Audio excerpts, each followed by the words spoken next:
Railway station road ضلع انتظامیہ کی توجہ کا منتظر ہے۔ سڑک پر جگہ جگہ کچرا کنڈیاں قائم ہو چکی ہیں، جس سے اٹھنے والا تعفن علاقہ مکینوں کا جینا دوبھر کر رہا ہے۔ کچرے سے اٹھنے والے تعفن کی شدت اتنی ہے کہ علاقہ مکینوں کا سانس لینا تک محال ہو چکا ہے، مگر انتظامیہ ہوش میں آنے کا نام نہیں لے رہی۔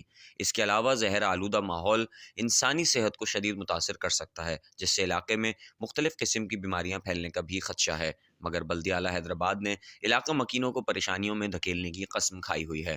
واضح ہے کہ سڑک پر کاروباری مراکز بھی موجود ہیں اور اس تمام صورتحال کی وجہ سے کاروباری حضرات بھی مشکلات سے دوچار ہیں، مگر انتظامیہ اپنی ذمہ داریاں سر انجام دینے کے لیے راضی نہیں۔ علاقہ مکینوں، راہگیروں اور دکانداروں نے بلدیہ اعلیٰ حیدرآباد سے پرزور اپیل کی ہے کہ خدارہ ان مسائل پر جلد نظر ثانی کی جائے، صفائی ستھرائی کو یقینی بنایا جائے تاکہ علاقہ مکینوں کی صحت متاثر ہونے سے بچ سکے۔